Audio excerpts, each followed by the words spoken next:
The echo of a vacuum cleaner hummed softly through the empty corridors of Sinclair Enterprises. It was late, past midnight, and most of the towering office building was dark, save for the faint glow of the CEO's floor at the very top. David Reyes pushed his cleaning cart down the hallway, his faded uniform smelling faintly of disinfectant. He was tired, but he didn't complain. He had taken the janitor job to support his daughter after losing his last construction gig. The pay wasn't much, but it was steady, and for now, that was enough. As he reached the executive suite, David noticed something strange. The CEO's office, normally locked tight after hours, was slightly ajar. A soft blue light from a computer screen flickered inside.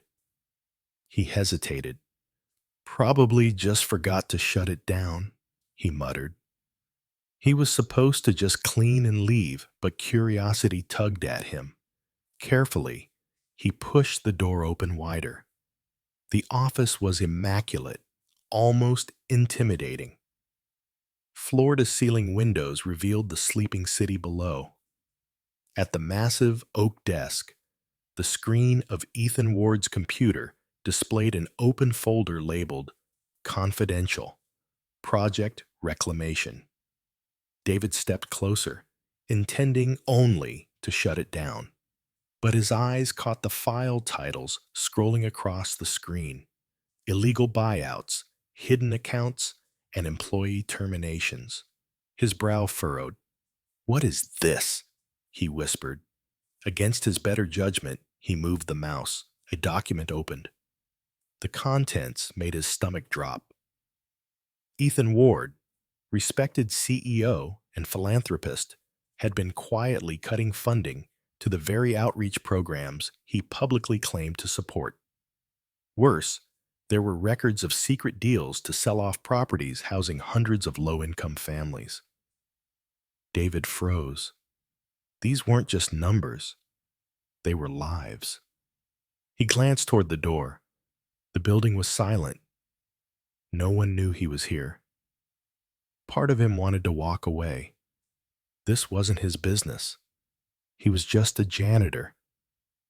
But then he thought of his daughter and the countless families who relied on those programs. He couldn't ignore this. David spotted a small flash drive on the desk. Hands trembling, he slid it into the computer and began copying the files. Each passing second felt heavier than the last, the weight of his choice pressing down on him. Just as the progress bar reached 100%, a noise made him jump. The elevator doors opened down the hall. Footsteps.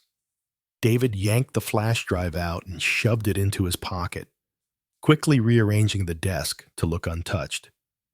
He grabbed his mop and pretended to clean.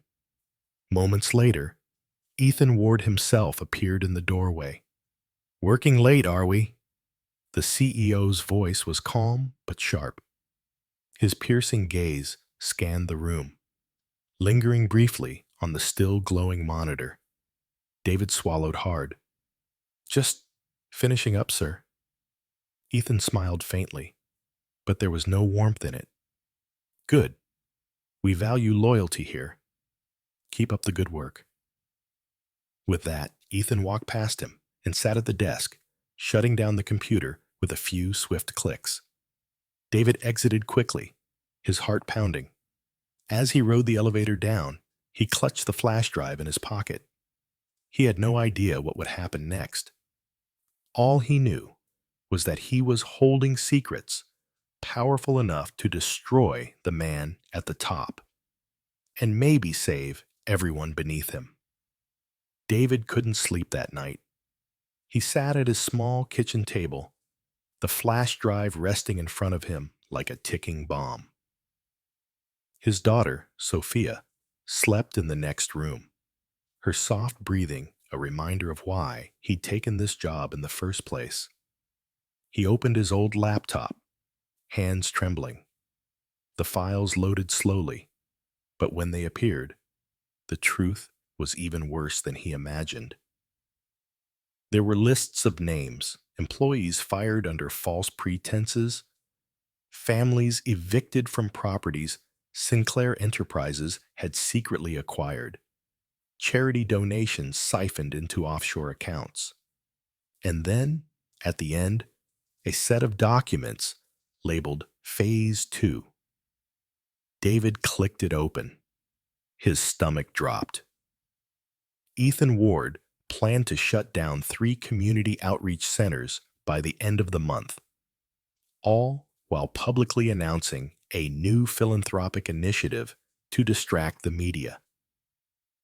The same centers David had seen praised in the company's press releases would soon be gone. He leaned back, running a hand over his face. If this came out, it would destroy Ethan and Sinclair Enterprises with him. But if it stayed hidden, innocent people would lose their homes, their jobs, their lives. What am I supposed to do with this? He whispered to himself. The next day, David dragged himself through the work. Every time he passed the executive floor, he felt Ethan's eyes on him, even when the CEO wasn't there. The weight of the secret pressed down harder with each passing hour. In the break room, an older janitor named Luis noticed David's distracted state. "You okay, man? You look like you've seen a ghost." David hesitated.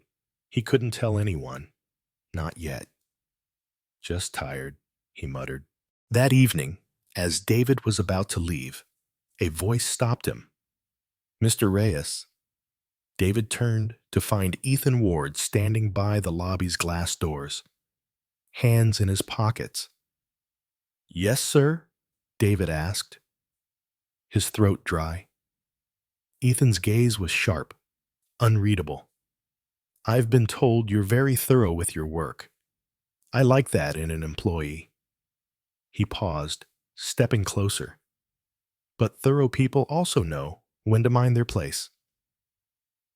David froze. Was this a warning? Ethan smiled faintly, but his eyes held a chill. "Good night, Mr. Reyes." As the CEO walked away, David felt a cold knot tighten in his stomach. Ethan knew. Somehow, he knew. Back at home, David stared at the flash drive again. He couldn't go to the police yet. The evidence was too complex.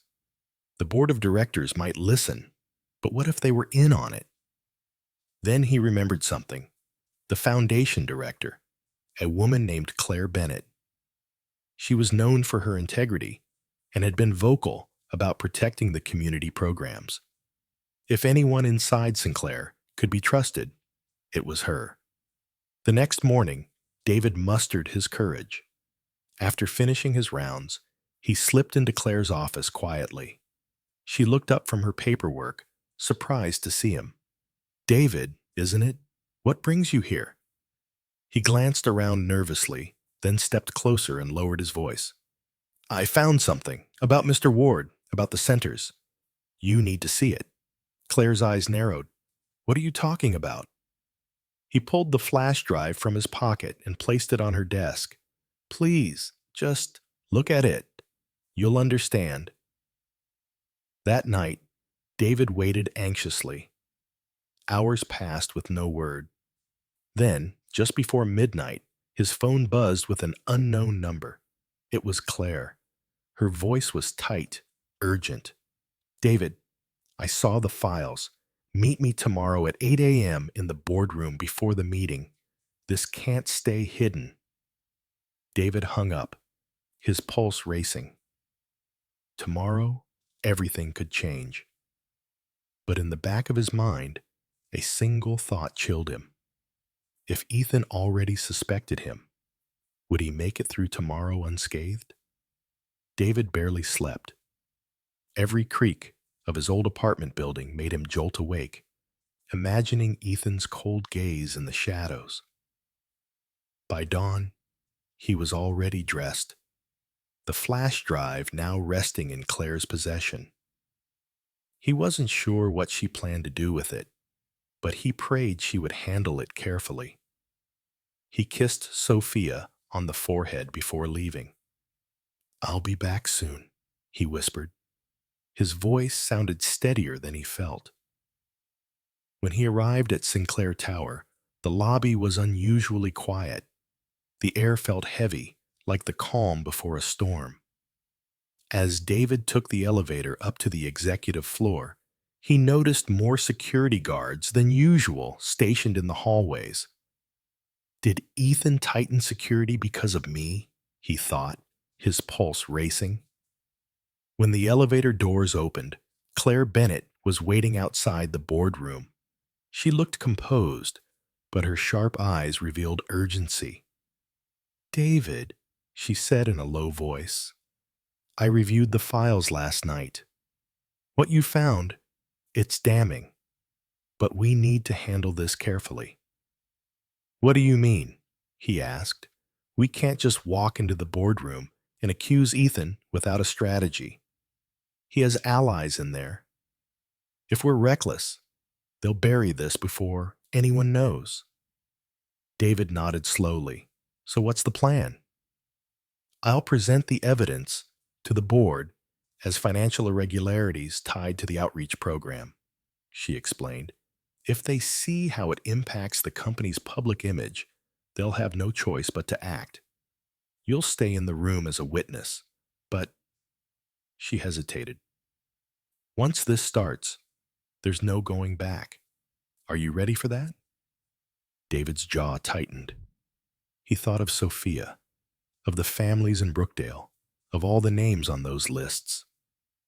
"Yes," he said quietly, "I'm ready." Minutes later, the boardroom filled with Sinclair's most powerful executives. The long table gleamed under bright lights, and the city skyline sprawled beyond the glass walls. Ethan Ward entered last, calm and commanding as always, his presence alone silencing the room. "Let's begin," Ethan said, taking his seat at the head of the table. Claire cleared her throat.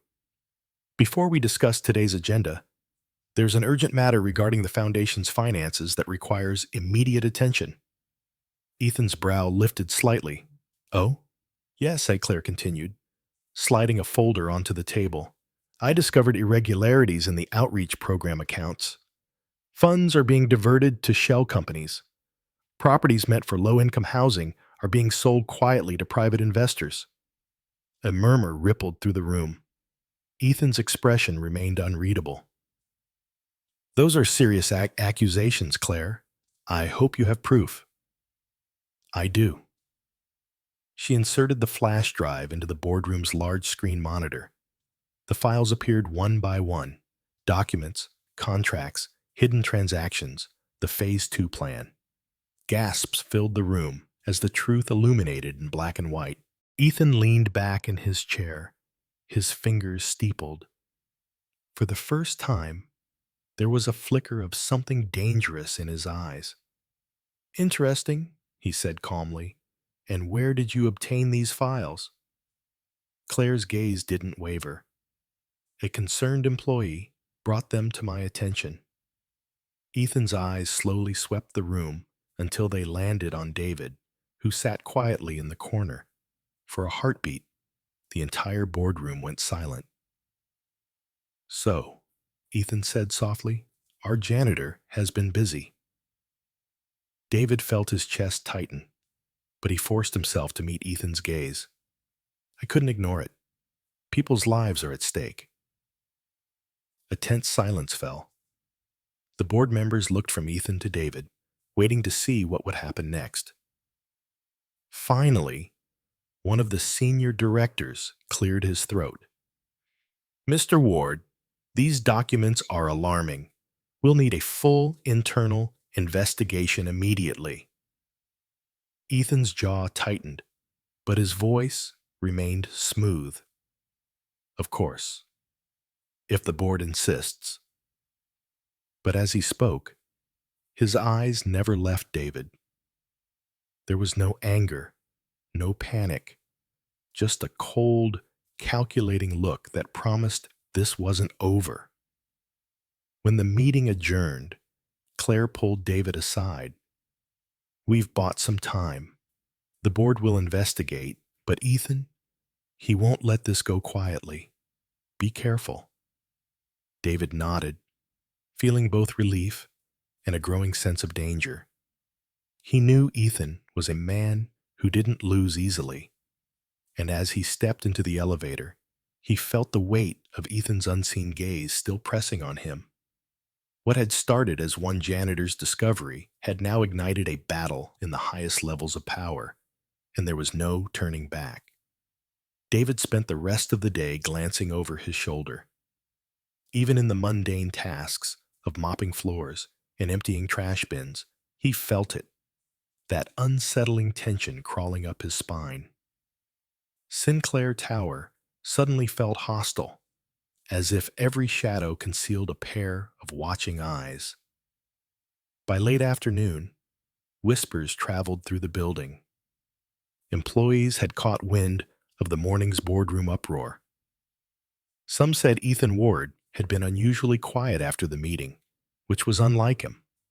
Others claimed he was already strategizing his next move. David avoided the executive floor for as long as he could. But just as he was about to clock out, Sophie appeared near the janitorial closet. Her usually calm demeanor looked strained. "David," she said softly, "Mr. Ward wants to see you. Now." David's pulse quickened. "Why?" She hesitated. "I don't know, but he said it's urgent." David stepped into Ethan's office, the heavy door closing behind him with a faint click. The room was dim, the city lights beyond the window casting long shadows across the floor. Ethan sat at his desk, his posture relaxed, but his gaze sharp, like a predator waiting for the right moment to strike. "Mr. Reyes," Ethan began, his voice smooth but laced with quiet steel. "It seems you've taken quite an interest in matters far above your pay grade." David swallowed hard. "I couldn't stay silent. What you were planning, families would lose everything." Ethan leaned back in his chair, steepling his fingers. "You think you're a hero. That bringing files to Claire Bennett would topple me." A faint, humorless smile tugged at his lips. "You're mistaken." David's hands clenched at his sides. "The board saw the proof. They'll investigate." Ethan stood slowly, walking toward the window. Investigations take time. They get buried in bureaucracy, and people forget. He turned back, his eyes cold. "But I don't forget betrayal." David's breath caught. "So what now? You fire me? Threaten me? That won't erase what you've done?" Ethan paused, then stepped closer, lowering his voice. "You've forced my hand, David. And now, you've become part of this game. But I'll give you one chance." David frowned. "What do you mean?" Ethan handed him a folder. Inside were photographs of the community centers, plans for expansion, budgets, and even proposals for new housing projects. "I could destroy you," Ethan said quietly, "but instead I'm offering you a choice. Work with me. Help me fix what's broken the right way, without public chaos, without ruining thousands of jobs tied to this company.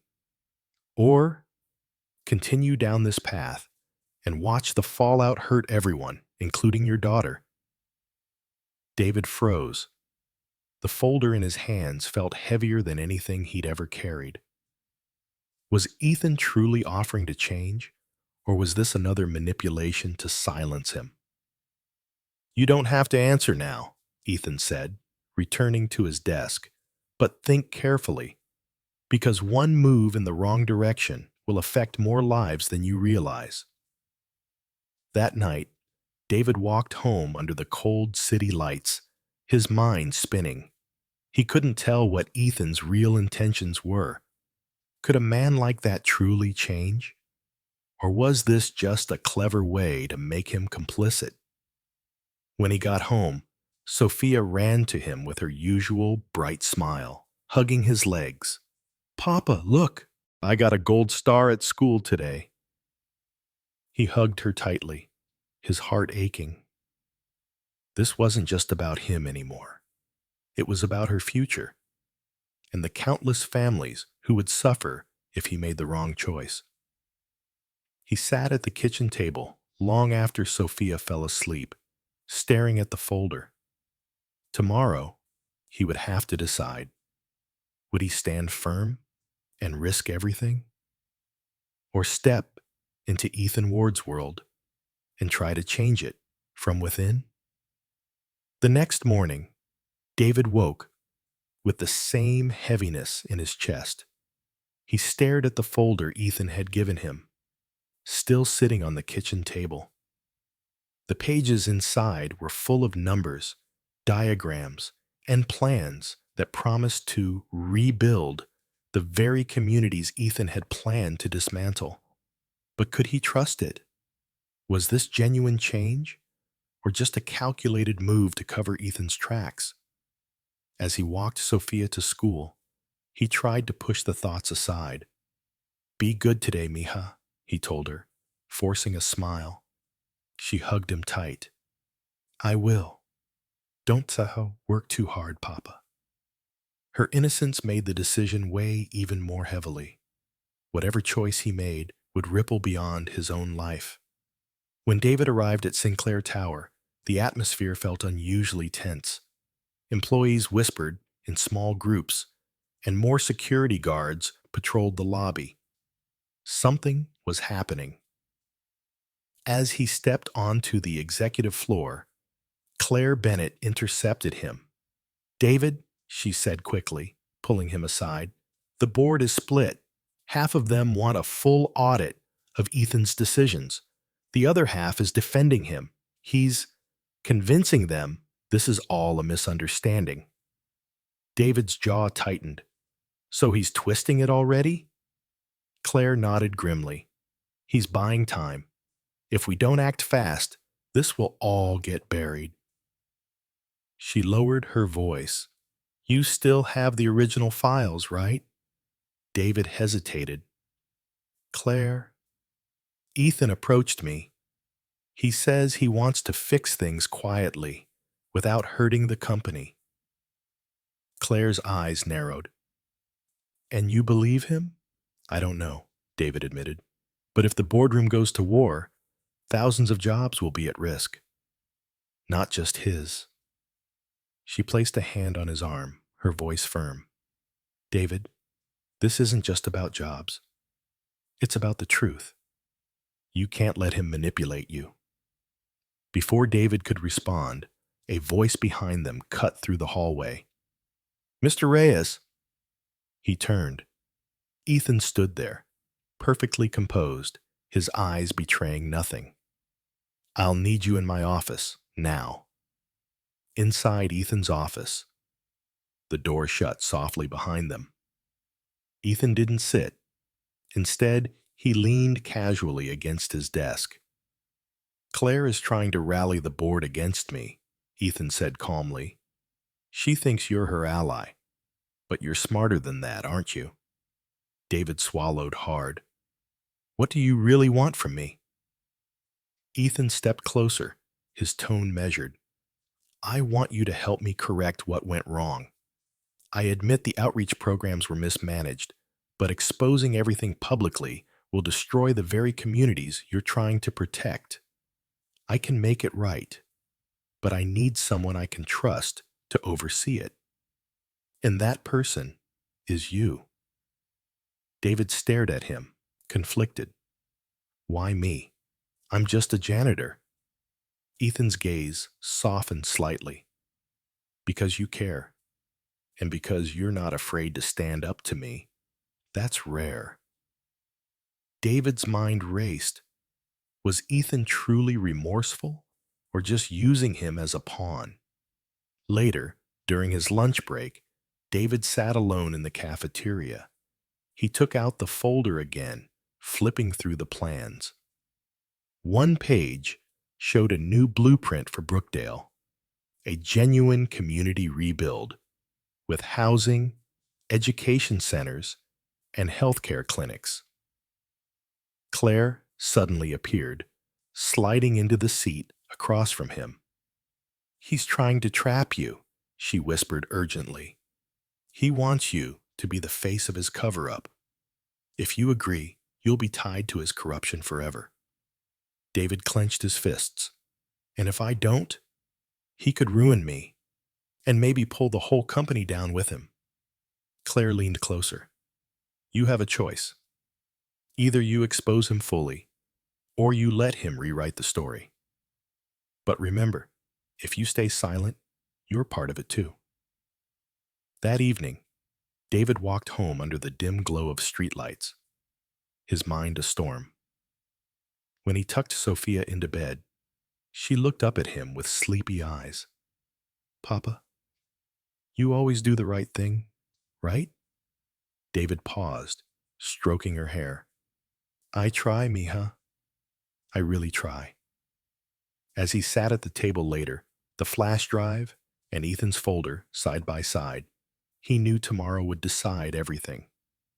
Would he reveal the truth to the board and risk everything? Or join Ethan in the shadows, hoping change could come quietly? Either way, the next move was his. The next morning, David woke before the alarm, his mind still heavy with indecision. He stared at the two objects on the table, the flash drive that could expose everything, and Ethan's folder filled with promises of a quiet rebuild. It felt like holding two versions of the future in his hands. He dressed quietly, trying not to wake Sophia, and left early. The streets were quiet at dawn, the city still rubbing sleep from its eyes. As he walked toward Sinclair Tower, his thoughts churned. When he reached the building, he noticed a sleek black car already parked outside. Ethan was inside, talking to someone on the phone, his expression calm and unreadable. The moment their eyes met through the window, Ethan ended the call and stepped out. "David," he said smoothly, "walk with me." David hesitated but followed as Ethan led him through a side entrance and into the quieter executive lounge. "I know Claire is pressuring you," Ethan began, his tone low but firm. "She wants a public scandal, but she doesn't care about the fallout. Only about toppling me. Do you?" David stayed silent, unsure of how much to reveal. Ethan continued, "If you expose everything, yes, I'll take the hit. But so will the outreach programs, the employees, the families who rely on Sinclair's stability. Investors will pull out. The board will cut funding. The very people you want to help will suffer the most." David's jaw tightened. "So, your solution is to keep it all hidden?" "No," Ethan said, his voice sharp but controlled. "My solution is to fix it quietly. I'm offering you a seat at the table to ensure it's done right. You'd have authority to make sure these communities actually benefit, but if you force a public war, no one wins." Later that morning, Claire found David in the break room. She looked tired but determined. "The board meets again tomorrow," she said urgently. "We have one chance to stop Ethan before he buries this. I need you to testify. You're the one who found the files." David exhaled heavily. "Claire, what if exposing him destroys more lives than it saves?" She leaned closer, her voice tense. "And what if trusting him just lets him get away with it? Men like Ethan don't change, David. They manipulate. Don't let him use you." Before David could respond, an announcement echoed over the building's PA system. "Attention! All executive staff are required in the main boardroom immediately." Claire's eyes narrowed. "He's moving faster than I thought. Be careful." Inside the boardroom, Ethan was already addressing the directors when David slipped in quietly. As you know, Ethan began, there have been concerns raised about the allocation of foundation funds. I'm here to acknowledge that mistakes were made, but not maliciously. Mismanagement, not corruption. He gestured to the folder on the table. I've devised a new plan to stabilize our community outreach while maintaining the company's integrity. Murmurs rippled through the board. Then, Ethan looked directly at David. And here is someone who can confirm it. Mr. Reyes has seen the communities firsthand. He knows what's at stake. All eyes turned to David. The room fell silent. David's heart pounded. This was it. If he spoke now, he could either back Ethan's plan or expose him completely. He glanced at Ethan, whose face remained calm, but whose eyes were locked on him with a quiet intensity. Then he looked at Claire, standing near the corner of the room, silently urging him to tell the truth. David's throat felt dry. His mind raced through every moment. The secret files, the terrified families in Brookdale, Sophia's innocent smile, Ethan's promise to rebuild quietly. I saw the damage these mistakes caused, David said slowly. But I also saw the potential to fix it. If the right choices are made, those communities can still be saved. The board members exchanged uncertain glances, and I believe, David continued carefully, that Sinclair has the resources to make this right, if we hold ourselves accountable. Ethan's expression didn't change, but Claire's eyes widened slightly. When the meeting adjourned, David left quickly, his mind spinning. He hadn't exposed Ethan, but he hadn't fully protected him either. He'd walked a thin line, and now the stakes felt even higher. As he reached the hallway, Ethan appeared behind him. You chose your words carefully, Ethan said quietly. David turned. I chose what I thought would protect the people who need it most. Ethan gave a faint smile. Good, because now you're in this with me, and there's no turning back. David felt a chill. He wasn't sure if he'd just saved the community or stepped deeper into a game he couldn't escape. The rest of the day at Sinclair Tower was tense. Rumors spread like wildfire. Employees whispered in the hallways, unsure what the board would decide next. Some believed Ethan had everything under control. Others suspected the CEO's pristine reputation was beginning to crack. David kept his head down, cleaning quiet corners and avoiding unnecessary conversation. But inside, his thoughts churned relentlessly. He hadn't exposed Ethan outright, but he hadn't shielded him either. He had placed himself in a gray zone, and now both Ethan and Claire would be watching his next move. That evening, as he was about to leave, Claire caught up with him near the service elevator. David, she said, her tone sharp but not unkind. What was that in there? You didn't call him out, but you didn't fully support him either. Do you know how dangerous this is? David exhaled, rubbing his tired eyes. I'm trying to keep the focus on the communities, not some corporate war. If this turns into a scandal, they're the ones who will lose everything. Claire frowned. And you think trusting Ethan Ward will save them? He's buying time. He'll bury you the moment you're no longer useful. David met her gaze. Or maybe I can push him to do the right thing quietly, without destroying everyone along the way. I have to try. Claire sighed, clearly unconvinced. Be careful, David. You're walking a dangerous line. The next morning, Ethan summoned David to his office. The CEO was standing by the window, as always. But today there was a subtle shift in his tone. Less cold, more measured. You handled yourself well yesterday, Ethan said. You didn't burn me, but you didn't lie either. That tells me you're someone I can work with. David stayed silent, unsure if it was a compliment or a warning. Ethan continued, I'm serious about fixing this, but it has to be done quietly. Public exposure would destroy the company and the good we can still do. I want you to oversee the transition at Brookdale personally. Make sure the funds actually go where they're supposed to. David blinked. You're putting me in charge?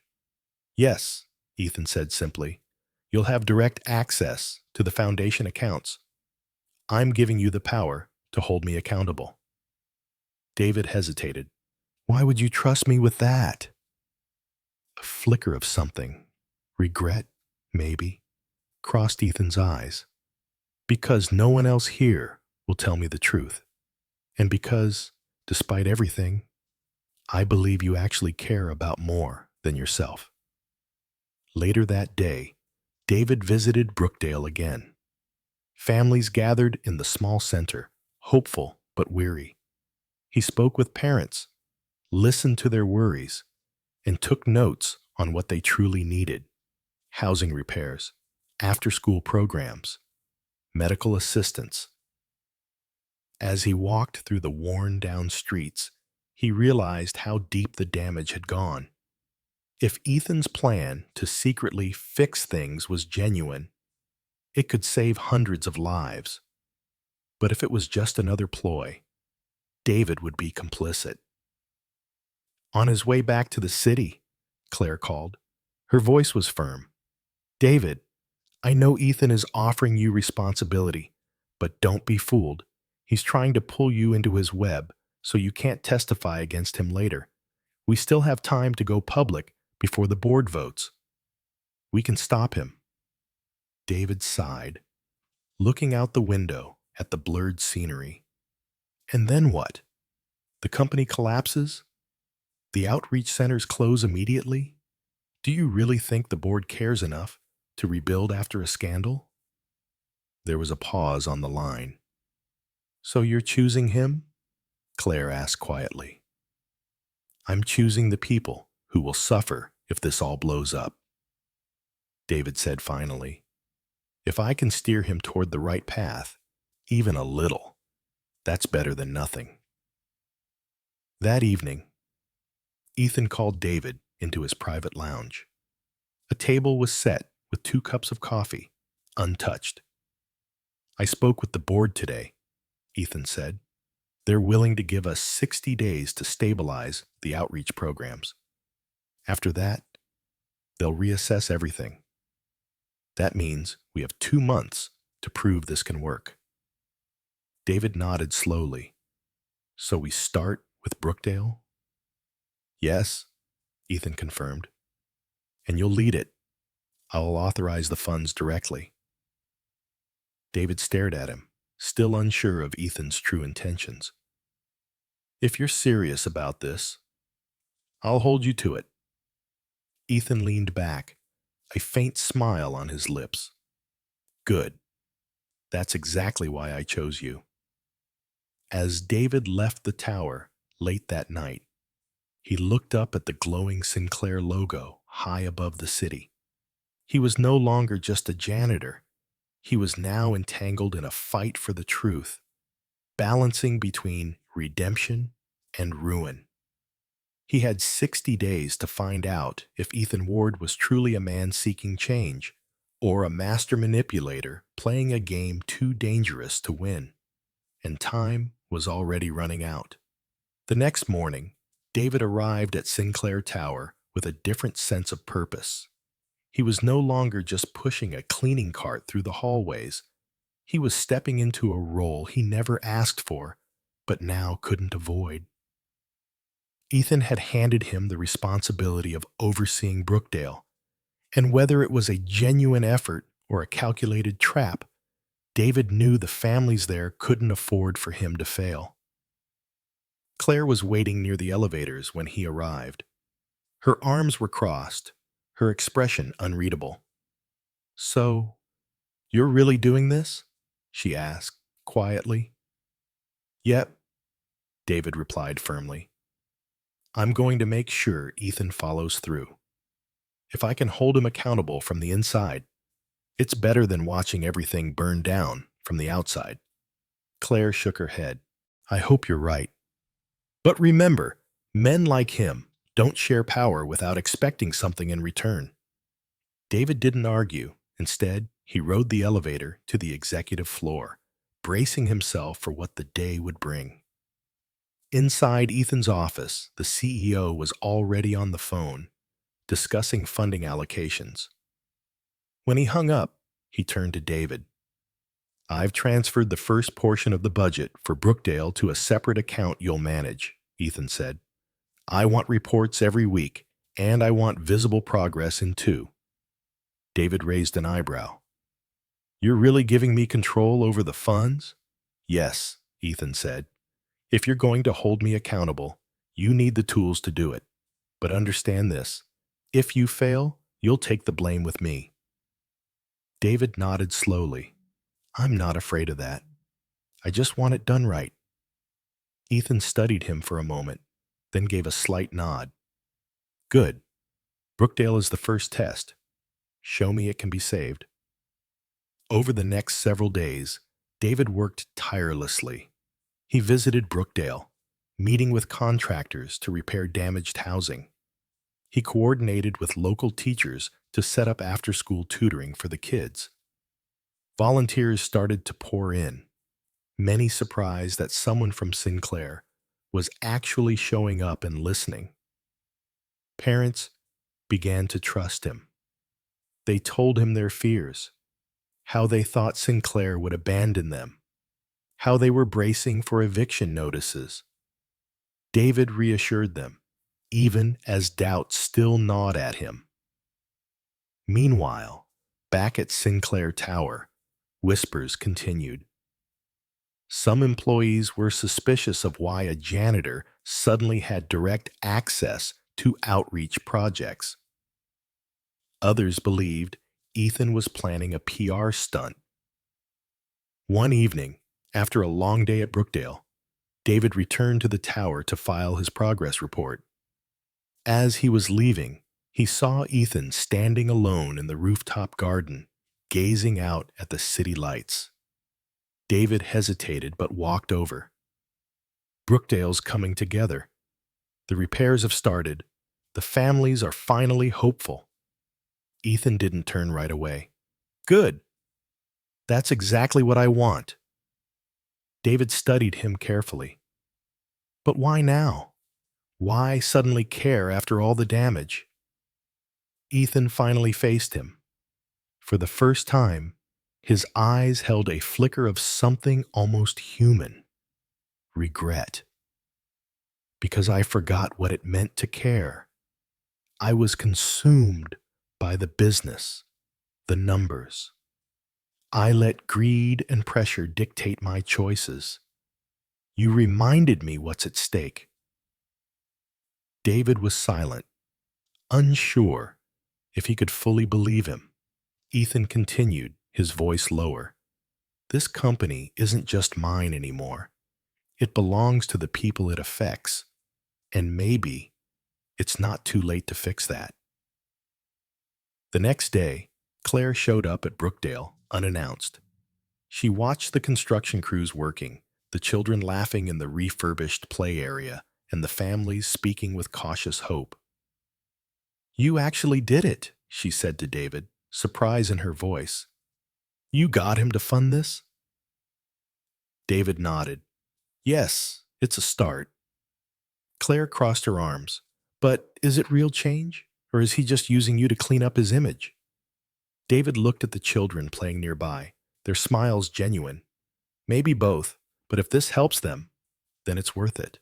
Back at the tower, Ethan reviewed David's first progress report. He didn't smile, but there was a subtle relief in his posture. This is good work, he said. If we can replicate this in the other centers, the board will have no reason to shut them down. David glanced at him. And the shell companies? The hidden deals? Are you going to undo those too? Ethan paused, then said quietly, one step at a time. But yes, I will. That night, David returned home exhausted but hopeful. Sophia greeted him with a drawing of their family, him, her, in a bright sunny place with happy people. "Is that Brookdale?" he asked softly. "Yes," she smiled. "You're making it better, right, Papa?" David hugged her tightly. "I'm trying, mija. I'm trying." For the first time in weeks, he allowed himself a small flicker of hope that maybe, just maybe, Ethan Ward was telling the truth. But deep down, he knew one thing. He would have to keep watching, because trust with a man like Ethan could never be blind. 2 weeks passed, and the changes at Brookdale became impossible to ignore. The community center, once crumbling and half empty, now buzzed with life. Freshly painted walls greeted visitors, volunteers handed out supplies, and a new after-school program kept kids busy with reading, music, and games. David stood in the middle of it all, clipboard in hand, quietly taking it in. For the first time, the people of Brookdale were smiling with genuine hope. A single mother approached him, her eyes welling with tears. "Thank you," she said softly. "We thought Sinclair was going to shut us out completely. But you showed up." David nodded, humbled. "It's just the beginning. There's more coming." As he walked toward the newly built playground, his phone buzzed. It was a message from Ethan. "Board review in 3 days. Bring full progress report. We need visible results." David sighed. He knew Ethan cared about the numbers and optics, but he was also starting to believe that, beneath all the corporate armor, there was genuine intent to make things right. Back at Sinclair Tower, the atmosphere was different. Employees spoke of Brookdale's revival with cautious optimism. But not everyone was pleased. In the corner of the lobby, David noticed 2 executives whispering, their glances sharp and suspicious. Later that day, Claire intercepted him in the hallway. "I visited Brookdale," she said, crossing her arms. "I saw the progress. I'll admit, I didn't think you could push Ethan this far. But tell me this. What happens after the board meeting? Do you really think he'll keep going once the heat dies down?" David hesitated. "I don't know yet, but I've seen him change. Just a little. And if I keep the pressure on, maybe it'll last." Claire frowned. "Or maybe he's just waiting for the right moment to pull the rug out from under you. Don't get comfortable, David." The next day, Ethan called David into his office. He was reviewing spreadsheets on a sleek tablet when David entered. "Brookdale's numbers are impressive," Ethan said, scrolling through the report. "Enrollment is up. Renovations are ahead of schedule. This will help silence the critics at the board meeting." David met his gaze. "It's not just about silencing critics. These are real people, Ethan. They're counting on this to last, not just until you're in the clear." Ethan paused, then set the tablet down.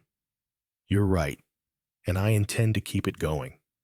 But understand, business is politics. I need the board's trust to fund the next phases. That means playing this carefully." David nodded slowly, still unsure where the line between sincerity and strategy truly lay with Ethan Ward. 3 days later, the board meeting began. The room was filled with directors, investors, and advisors, all eager to hear about the so-called rebuild. Claire sat at the far end of the table, her expression guarded. Ethan presented first, highlighting financial recovery plans and community engagement. Then he turned to David. "Mr. Reyes has been overseeing the Brookdale project. He'll share the real results." David stepped to the front, projecting photos of the renovated center and testimonies from families. He spoke about the lives already impacted, the children enrolled in new programs, and the restored trust between the community and Sinclair Enterprises. When he finished, the room was quiet. Then one director finally spoke. "This is promising," she said, "but is it sustainable, or just a temporary fix?" David looked directly at Ethan, then back to the board. "It can be sustainable if we commit. Not just with money, but with real oversight and transparency. We can't undo the past, but we can change what comes next." After the meeting, the board agreed to continue funding Brookdale and 2 additional community centers for another 90 days, pending further results. It was a small victory, but a fragile one. As the boardroom emptied, Claire approached David. "You did well," she admitted, "but you're still playing his game." David glanced at Ethan, who stood by the window, talking quietly with a director. "Maybe," he said, "but if this game helps the people who need it, I'll keep playing, for now." Claire studied him for a moment, then sighed. "Just remember, if he ever turns on you, I'm still here. Don't let him pull you in too deep." That evening, Ethan invited David to the rooftop garden. The city lights sparkled below as they stood in the cool night air. "You impressed them today," Ethan said. "The board is finally seeing the value of the outreach. This is only the beginning." David looked at him carefully. "Is it really, Ethan?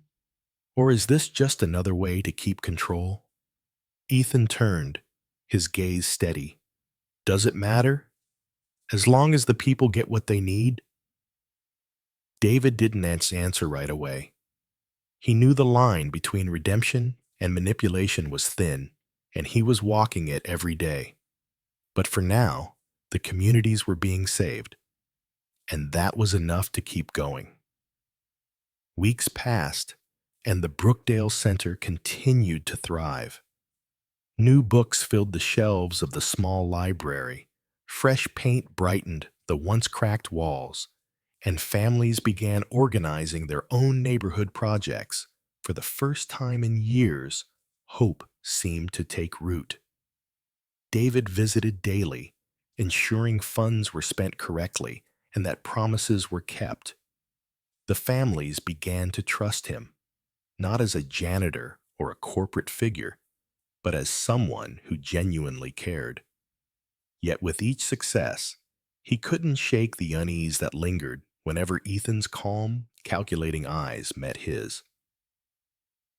One Friday evening, after a long day at Brookdale, David returned to Sinclair Tower to deliver updated reports.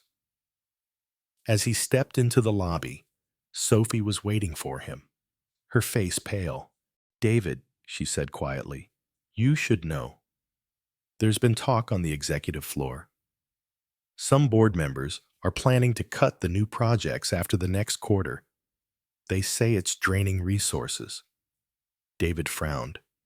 "Even after the progress we've made?" Sophie nodded. "They see numbers, not lives. And some of them still blame you for bringing this all to light." Before David could respond, Ethan appeared from the elevator, his presence as commanding as ever. "Mr. Reyes," he said, "walk with me." In Ethan's office, the atmosphere was heavier than usual. Ethan closed the blinds and poured 2 glasses of water, setting one in front of David. "The board is restless," Ethan said, leaning against his desk. "They don't like the idea of pouring more money into outreach without a guaranteed return." David clenched his fists. "So they want to abandon it again?" "Some of them do," Ethan admitted, "but I won't let that happen. Which means we need more leverage. We need public support that the board can't ignore." David raised an eyebrow. "Public support? You mean media?" "Yes," Ethan replied. "We'll invite journalists to Brookdale. Let them see the changes firsthand. If the public demands it, the board won't dare cut funding." David hesitated. "Are you sure This isn't just another PR move? Ethan's gaze softened slightly. It will be good press, yes, but it will also protect the people who need it. Sometimes, optics can serve the right purpose. 2 weeks later, the press visit was set. Cameras captured smiling children in renovated classrooms, parents giving heartfelt interviews about the hope Sinclair had brought back to their community. The media coverage was overwhelmingly positive. Headlines read, Sinclair Enterprises rebuilds trust through community action. But behind the scenes, David noticed something unsettling. While Brookdale was thriving, other centers weren't seeing the same attention or funding. It was as if Brookdale had become the showcase while the rest were still neglected. When David confronted Ethan about it, Ethan leaned back in his chair, his tone calm but firm. "We can't fix everything at once," he explained. "Brookdale is the pilot. Once it succeeds, we'll expand. But if we spread too thin, we lose everything. Trust the process." David didn't argue further, but the doubt in his chest grew heavier. One night, as David was locking up the Brookdale Center, Claire appeared unexpectedly. "You're making a difference here," she said, glancing around. "But I've seen the numbers, David. The other centers are still being stripped quietly. Ethan's buying himself time and using Brookdale as a shield." David shook his head. "No, I've seen him change." Claire's voice sharpened. "He hasn't changed. He's controlling the narrative. And when the board gets what they want, all of this will disappear." She handed him a folder. "This is what I've been tracking. Look at it tonight, and then decide if you're still on his side." That night, at his kitchen table, David opened Claire's folder. Inside were documents showing financial cuts to 2 other community hubs, despite Ethan's promises. Properties were being quietly sold off under shell companies, just like before. David's stomach turned. Was Brookdale just a pawn in a bigger game? As Sophia slept peacefully in the next room, David stared at the papers, his hands trembling. Tomorrow, he would have to confront Ethan, and this time, there would be no middle ground. The next morning, David arrived at Sinclair Tower earlier than usual. The city was still quiet, but his mind was anything but. Claire's folder weighed heavily in his bag like a silent accusation. Every page was a reminder that while Brookdale thrived, other centers were still being dismantled behind closed doors. As he stepped onto the executive floor, the air felt tense. Ethan was already in his office, seated at his desk with his usual calm demeanor, scrolling through reports on his tablet. "David," Ethan said, looking up, "you're early. That's good. We need to finalize the rollout plan for the next phase." David didn't sit. He pulled Claire's folder from his bag and placed it on Ethan's desk. "Before we talk about the next phase," he said, his voice steady but tight, "explain this." Ethan glanced at the folder, his expression unchanged. Slowly, he opened it, scanning the contents. "So, Claire's been busy," he said quietly. David's fists clenched. "Is it true? You're still selling off other properties while using Brookdale as a showcase?" Ethan set the folder aside and stood, walking toward the window. "David, this company doesn't run on goodwill alone. The board demands profit. Those sales are what keep Sinclair Enterprises alive long enough to fund Brookdale." David stared at him, disbelief in his eyes. "So you're sacrificing other communities to make one look perfect?" Ethan turned back, his gaze sharp. "I'm keeping this company from collapsing. If Sinclair falls, everything falls. Brookdale, the jobs, the foundation. You think it's that simple? It's not." David shook his head. You promised you'd fix what you broke, and I am, Ethan replied firmly. But one step at a time. If the company isn't stable, no one gets help. I can't save everyone at once, David. Later that day, David visited Brookdale to clear his thoughts.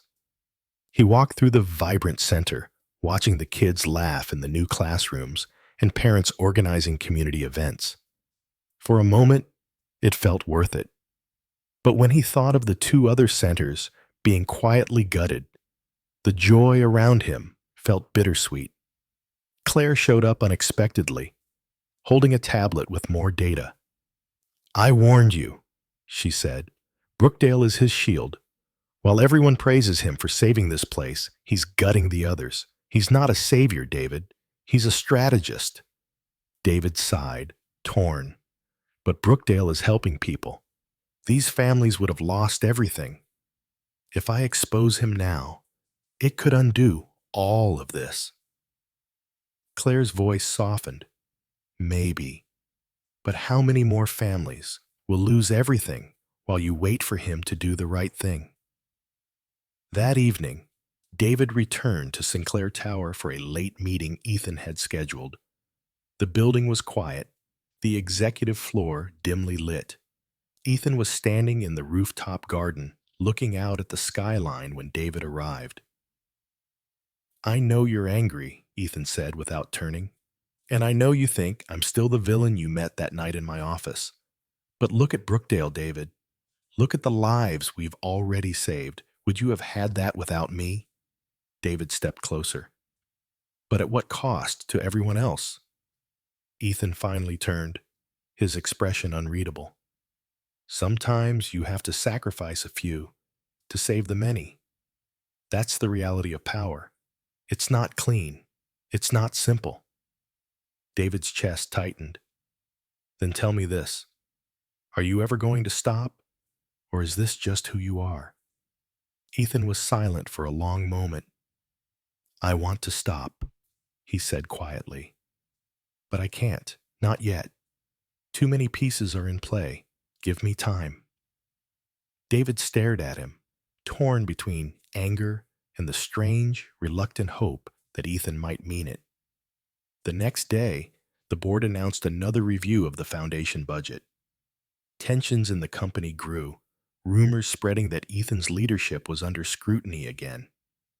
Claire sent David a message. If you're going to do the right thing, it has to be now, before it's too late. David sat in the empty Brookdale office that night, the laughter of children fading into the quiet. He looked at the flash drive in his hand, the one with the original files. He also thought about the families he'd seen smiling in the last few weeks. The kids who now had a safe place to play. Tomorrow, there would be another board meeting. And in that meeting, David would have to decide once and for all. Expose Ethan and risk tearing it all down, or protect the fragile good they'd managed to build, even if it meant staying in the shadows. Either way, there would be no turning back. The morning of the board meeting arrived with a heavy sky, clouds hanging low over the city. David walked toward Sinclair Tower slowly, feeling every step like a weight. In his pocket, the flash drive rested like a silent choice. It held the truth. Ugly, undeniable. But what would revealing it really do? When he reached the executive floor, he found Claire waiting by the boardroom doors. She looked sharp and resolute, a folder in her arms. It's today, she said quietly. This is our last chance before the board votes on the next phase of funding. Are you ready to tell them? David hesitated. If I expose him, Brookdale might lose everything. The people who finally feel safe? Claire cut him off. And what about the others? The families losing their homes right now? Brookdale is one bright spot, but it's being used as a distraction. You know that. Before he could respond, The boardroom doors opened, and Ethan stepped out. He was calm as always, but his sharp gaze flicked between them. "Shall we begin?" Ethan said, his voice smooth, but carrying an edge. Inside the boardroom, the directors sat around the long table, papers and tablets neatly aligned before them. The atmosphere was taut with anticipation. Ethan started the presentation, highlighting Brookdale's success.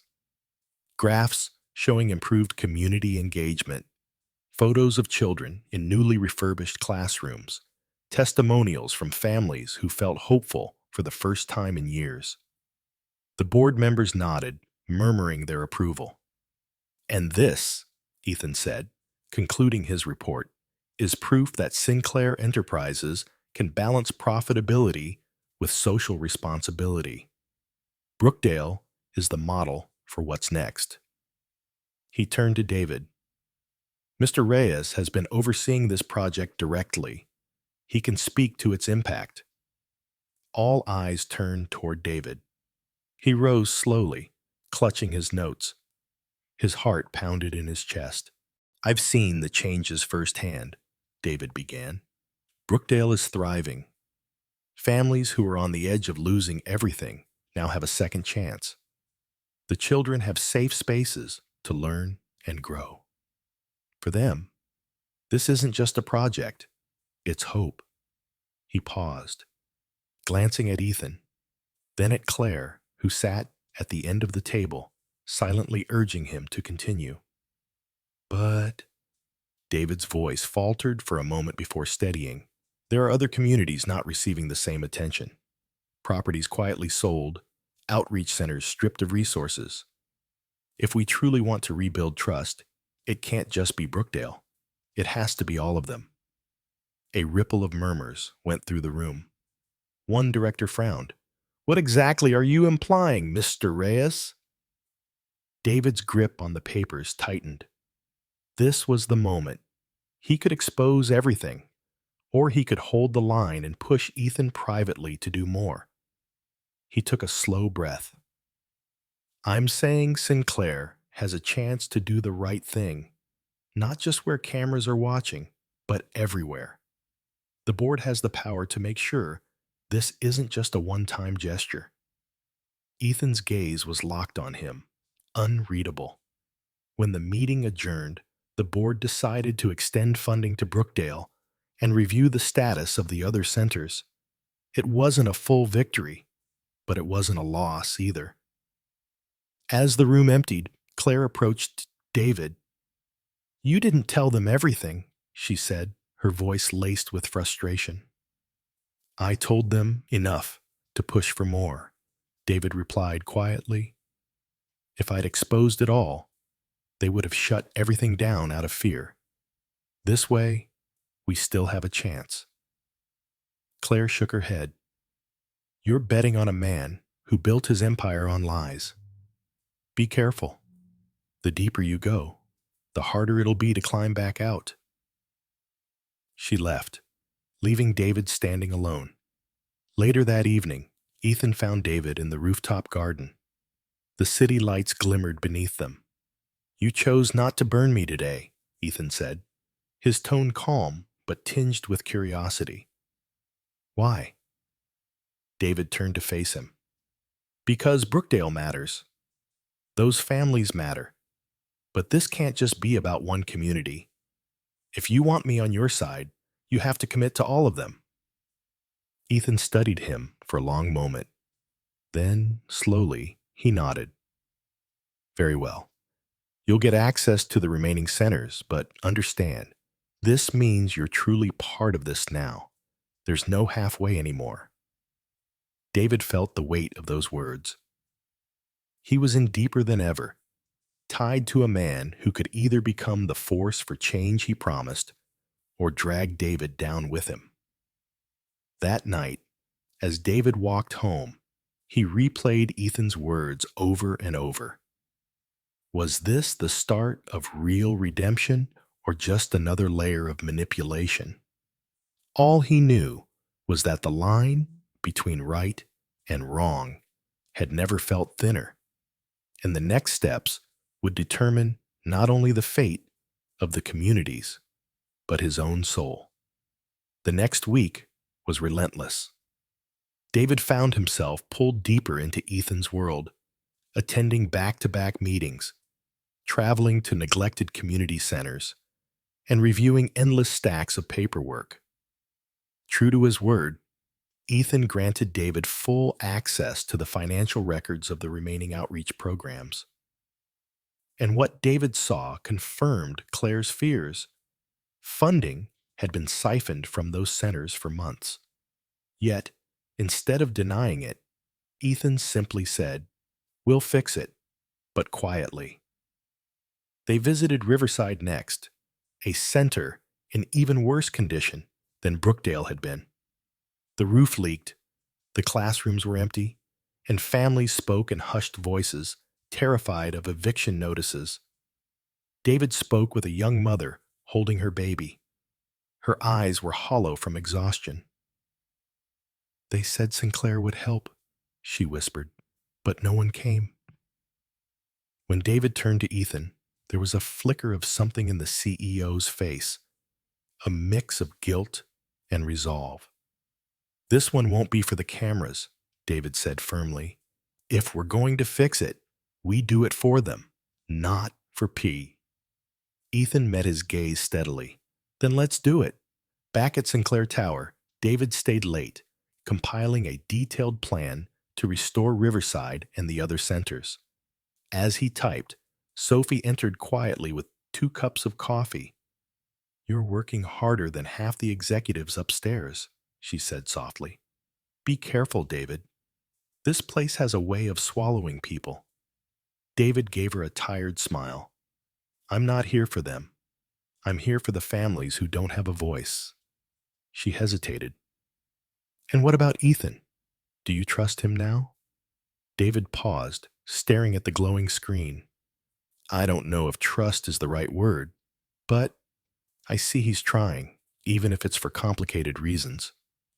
The next day, Claire showed up unannounced at Riverside. She saw the crews working, the volunteers painting walls, and the families cautiously hopeful. When she found David, she looked conflicted. "You actually got him to start rebuilding here too?" "Yes," David said, wiping sweat from his brow. "No cameras, no press, just work." Claire frowned. "You know this doesn't erase the damage he caused." "I know," David replied quietly, "but it's better than nothing. If he's willing to keep going, I'll hold him to it." She handed him a flash drive. "This has the latest reports. More hidden deals are being uncovered. If he ever tries to back out, you'll have proof. Keep it safe."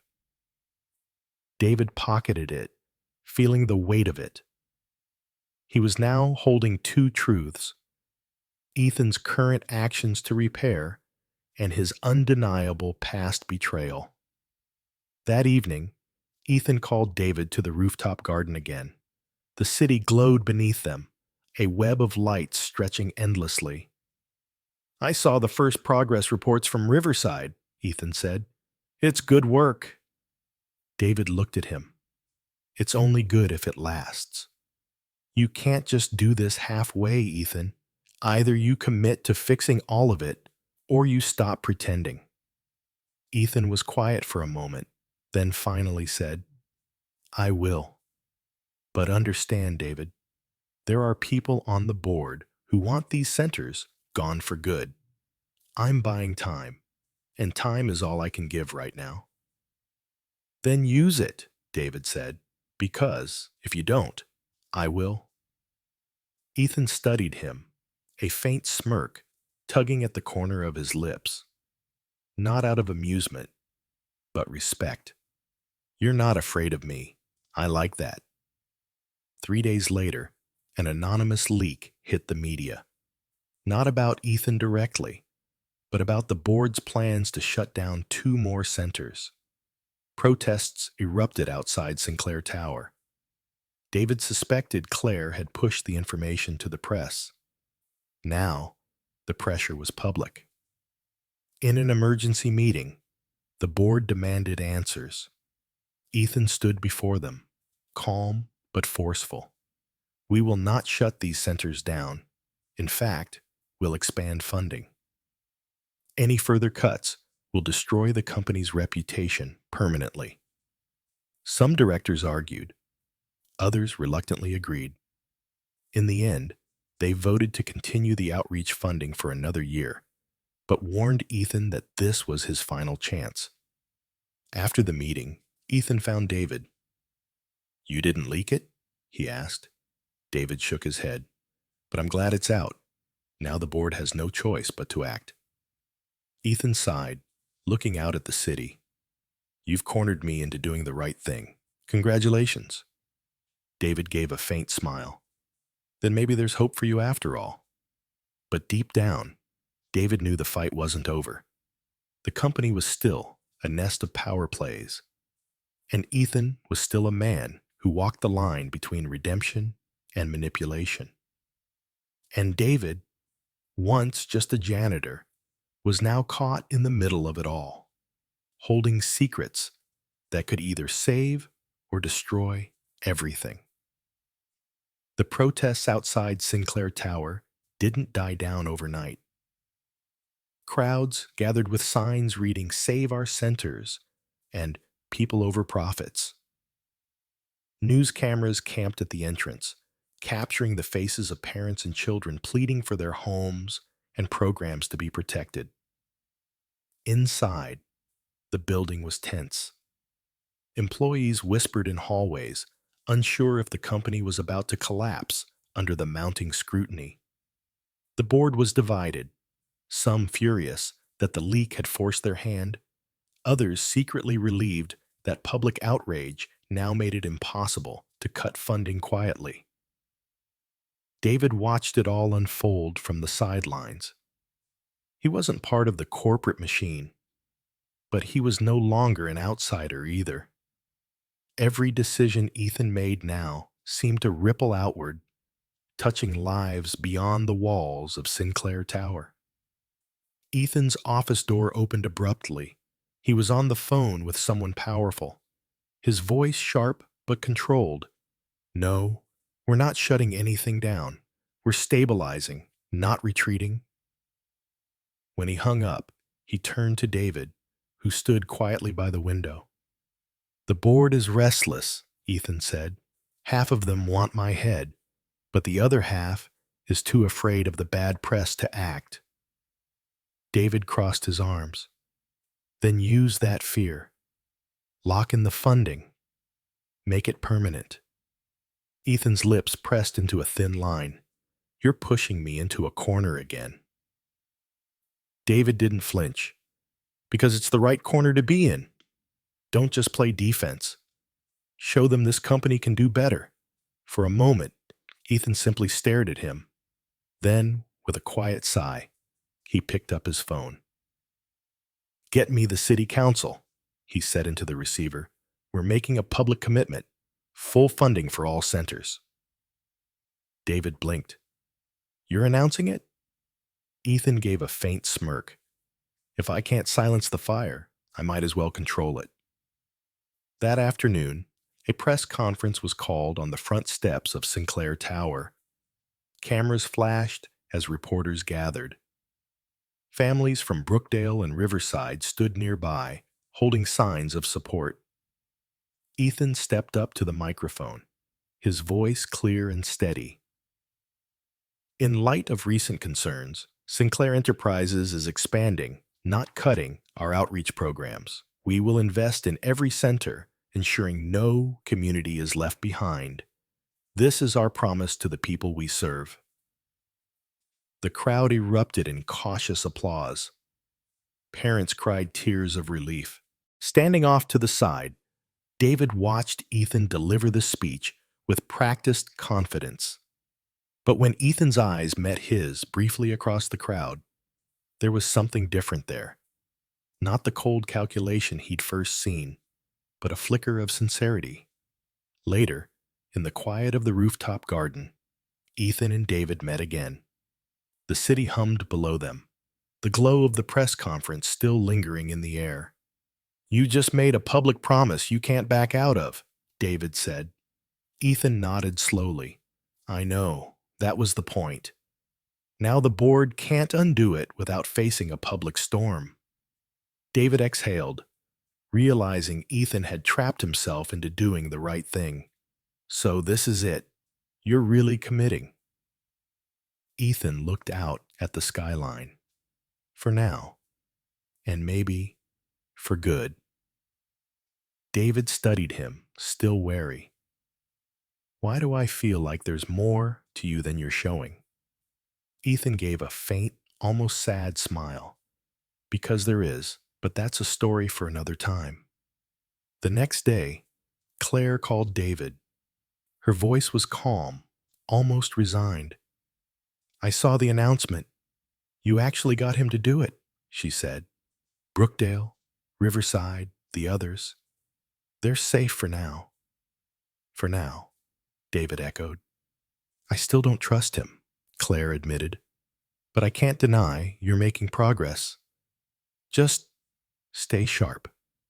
He's still Ethan Ward." David glanced out the window at families entering the newly repaired center, their faces hopeful. "I know who he is, but if he keeps his promise, maybe that's enough."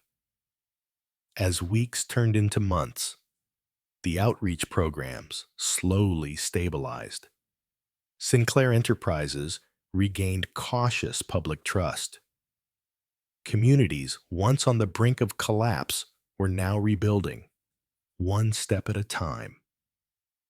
David still kept the original flash drive hidden, a silent reminder of the truth he'd discovered. And though Ethan's actions now seemed to lean toward redemption, David knew the shadows of the past would never fully disappear. But for the children laughing in the centers, for the parents who could finally sleep without fear of eviction, for Sophia, who could grow up seeing hope, this was worth it.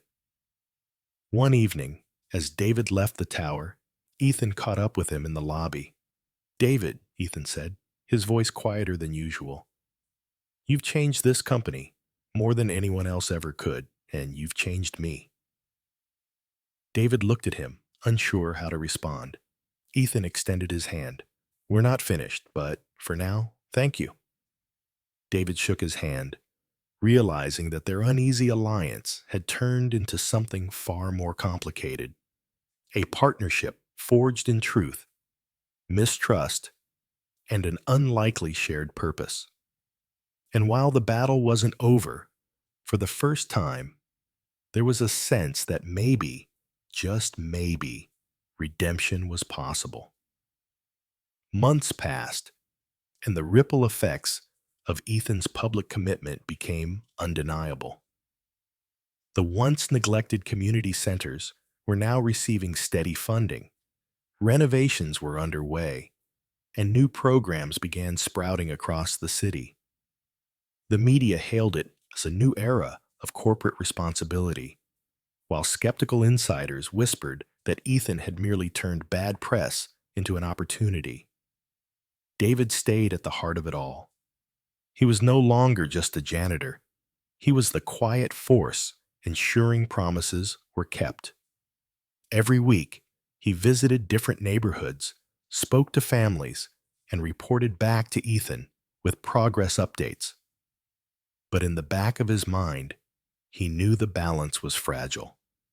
One wrong move from Ethan, or one shift from the board, and everything could crumble again. One afternoon, while reviewing invoices at the Brookdale Center, David's phone buzzed. It was a message from Claire. "We need to talk.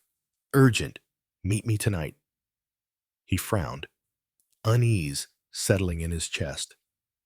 That evening, they met at a small diner far from Sinclair Tower. Claire slid into the booth opposite him, her expression tense. "There's something you haven't seen," she said, pulling out a manila envelope. "Even with all this progress, Ethan is still hiding deals with offshore investors. He's planning a merger that will give him more power than ever. And when that happens, he won't need the community programs to shield him anymore. David's stomach tightened. So you're saying this is all temporary? Just buying time until he can walk away clean? Claire nodded grimly. Exactly. You've helped him look like a hero.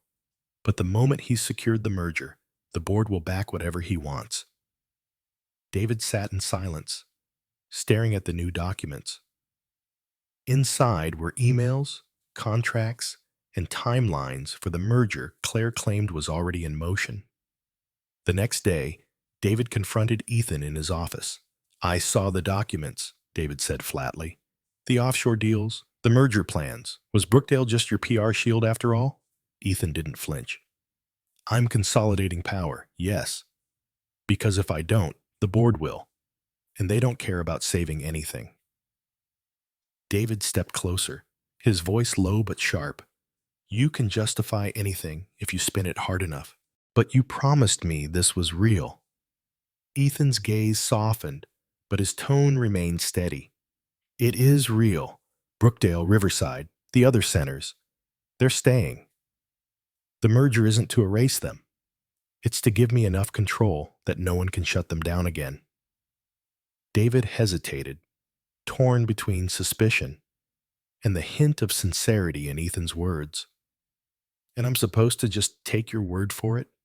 Yes, Ethan said quietly, because after all we've done, you know I don't lie to you.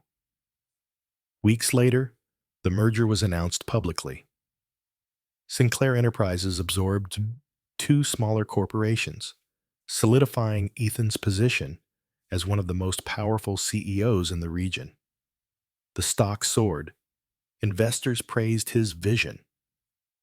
But amidst the corporate frenzy, David noticed something unexpected. The funding for the community centers didn't stop. In fact, new resources began arriving quietly. Computers for classrooms, job training programs, additional housing repairs.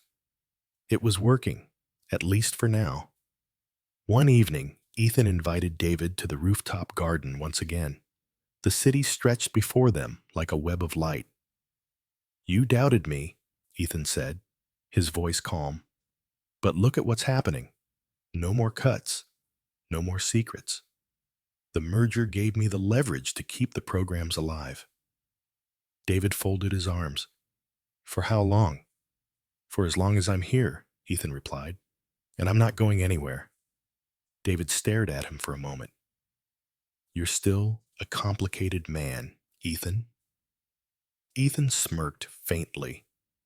And you're still the only one who sees both sides of me. Months later, the Brookdale Center held a celebration. Families gathered, children played in the newly built playground, and volunteers handed out food. Claire was there too, watching quietly. She caught David's eye and gave a small nod, as if to say, You did it, for now. As David stood, amid the laughter and music, Sophia tugged on his sleeve. Papa, look how happy everyone is. You helped make this happen. David knelt down and hugged her tightly, feeling a strange mix of relief and lingering doubt. Yes, they had made progress. Yes, lives had been saved. But he knew the truth about power. It always came with shadows. Later that night, as David walked past Sinclair Tower, he looked up at the glowing top floor. Somewhere inside, Ethan was still working late, still weaving his complex web of deals and decisions. David exhaled slowly. He didn't know if Ethan Ward was a redeemed man or just a master manipulator who happened to choose the right path this time. But for now, the centers were safe. The families were safe. And that was enough. Winter crept back into the city, but this time, the streets around Brookdale were different. Fresh murals brightened brick walls that once were cracked and faded, and children bundled in warm jackets played under new lamplights. The community center buzzed with energy, filled with new programs funded through Sinclair's initiatives. David stood at the entrance, clipboard in hand, quietly observing the scene. He'd done dozens of site visits now. Riverside, Brookdale, and 2 other centers that had been on the brink of closure. All of them were alive again. For the first time in months, he allowed himself a small smile. But he couldn't ignore the whispers that had started to circulate again. Executives murmuring about Ethan's endgame. Analysts speculating that his merger wasn't just about saving the company, but expanding his empire beyond the city. David didn't want to believe Ethan would undo the progress they'd fought for, but the shadow of doubt still lingered. Later that day, Ethan requested a meeting in his office.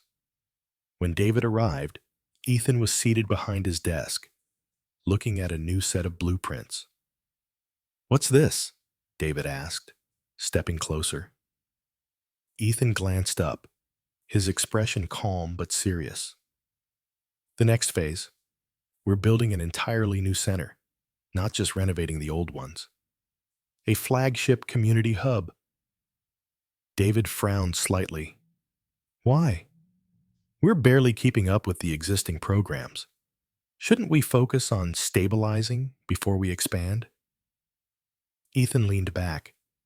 "Because I want something permanent. Something the board can't touch. If we create a new model that's too successful to dismantle, they'll have no choice but to keep funding it." David studied him carefully. "Or is this just another PR move?" Ethan's gaze was steady.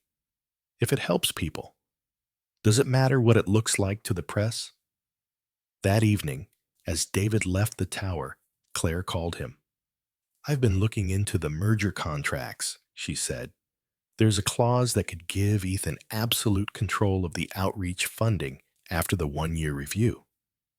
If he wanted, he could redirect the money anywhere without the board's approval." David stopped in his tracks. "So, he could shut everything down after all this?" "Yes," Claire replied, "and no one could stop him." David was silent, his mind racing. "Don't let him lull you into thinking he's changed," Claire warned. "Keep watching. He's still Ethan Ward." The next week, Ethan and David visited the new site where the flagship center was to be built. It was an abandoned warehouse on the edge of the city, surrounded by overgrown lots. "This doesn't look like much," David said, stepping over rubble. "It will," Ethan replied. "I want it to be more than just a center. It'll have housing units, clinics, job training spaces, everything in one place, something no one can ignore." David raised an eyebrow. "And the board approved this?" "They don't know yet," Ethan admitted.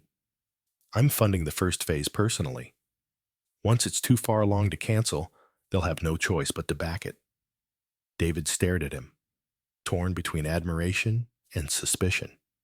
"You're risking a lot." Ethan looked out at the empty lot. "Some risks are worth it." Meanwhile, protests outside Sinclair Tower began to fade. Families from Brookdale and Riverside held banners thanking the company, and news outlets praised Ethan Ward's unexpected transformation. But Claire remained cautious. She showed up at David's apartment one night, a USB drive in her hand. "This is the full merger contract," she said. "It proves Ethan can pull the plug anytime he wants. He's building goodwill now, but if he changes his mind, it all disappears overnight." David looked at the drive in his hand. He'd been down this road before.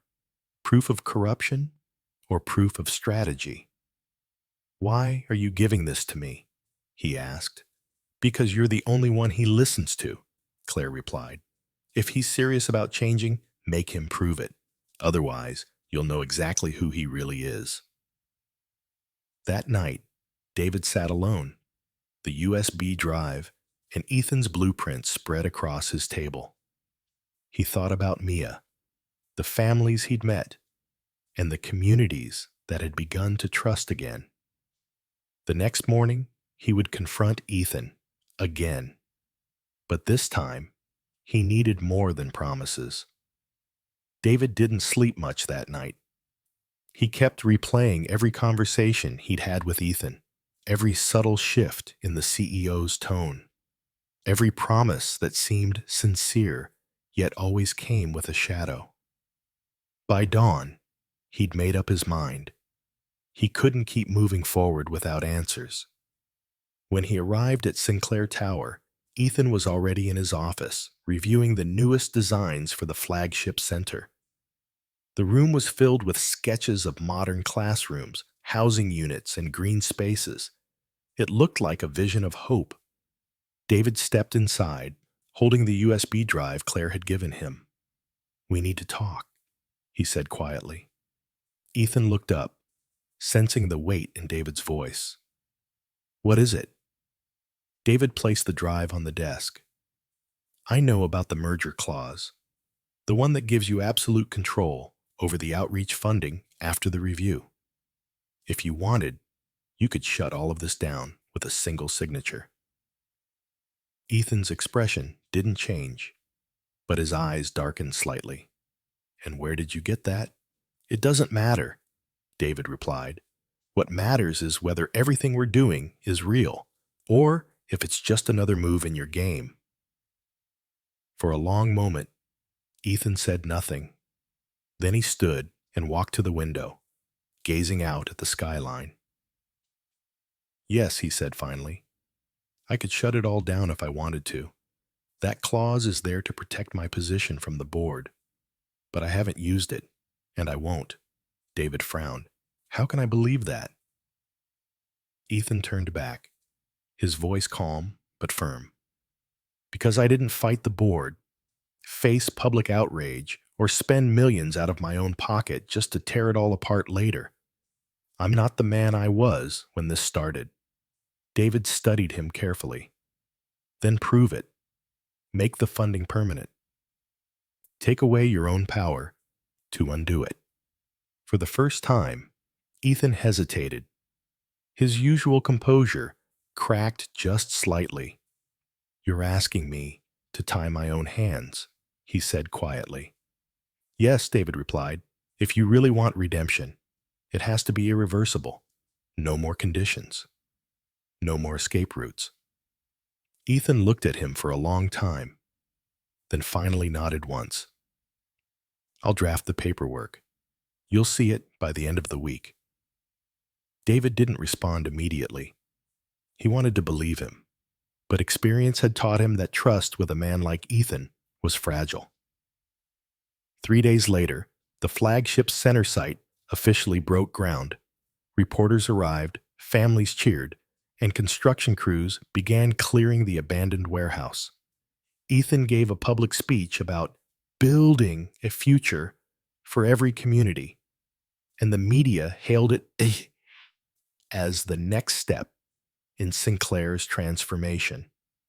But behind the scenes, David still waited for proof, real proof, that Ethan was willing to commit fully. Late that evening, as the celebration died down, Ethan handed David a sealed envelope. "This is for you," Ethan said. Inside was a signed legal document transferring permanent funding for all existing centers to an independent trust, one that couldn't be reversed by the board or by Ethan himself. David stared at it in disbelief. "You thus actually did it." Ethan gave a faint smile. "Now, you know, I'm serious." The following week, the document went public. Families across the city celebrated, knowing their community centers were safe for good. The board was furious but powerless to undo it. The media called it a groundbreaking corporate move putting people before profit. Claire met David outside Riverside shortly after the announcement. "You did it," she said softly. "You got him to lock it in." David exhaled, feeling the tension ease for the first time. Maybe he really did change. Claire gave him a small, cautious smile. Or maybe you changed him. That night, David visited Brookdale. Children were still playing in the courtyard, their laughter filling the air. Sophia ran up to him, clutching a drawing of the new flagship center. Papa, will this help even more families? She asked with hopeful eyes. Yes, mija, David said, kneeling to hug her. It will. As he held her close, he glanced up at the city skyline where Sinclair Tower glowed faintly in the distance. For the first time, he didn't just see a building of power and secrets.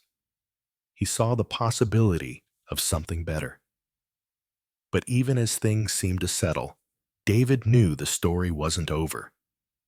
With men like Ethan Ward, there were always more layers, more battles quietly waiting beyond the horizon. Still, for now, the families were safe, and the future looked a little brighter. Spring arrived, and with it came visible proof that the city's communities were beginning to heal. The flagship center was halfway built, its steel framework rising like a promise from what had once been an abandoned lot. Families gathered to watch its progress, children running around the fenced site with excitement in their eyes. David walked through the area with a clipboard, checking construction schedules and making sure every detail matched the funding allocations Ethan had committed to. No shortcuts, no hidden clauses. For once, things were happening exactly as promised.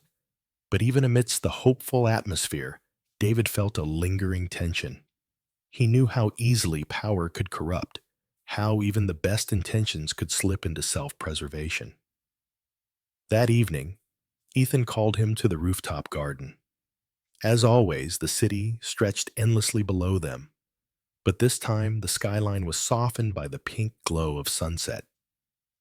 I wanted to show you something, Ethan said, handing David a tablet.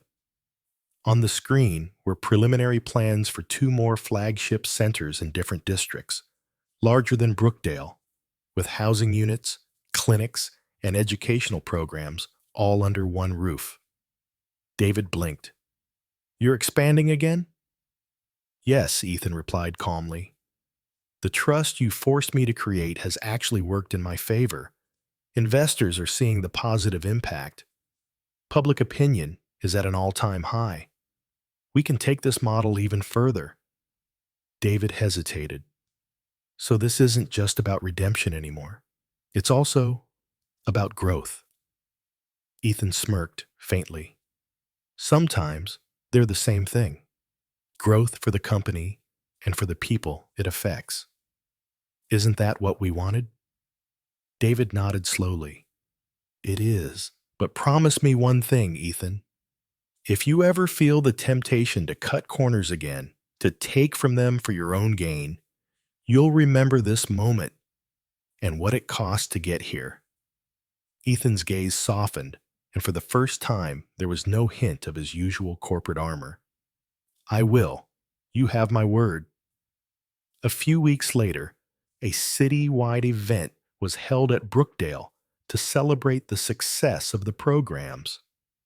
The media came in full force, but this time the coverage felt genuine.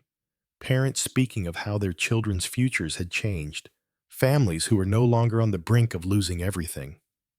David stood in the crowd, quietly observing. He didn't crave the spotlight. He didn't need credit.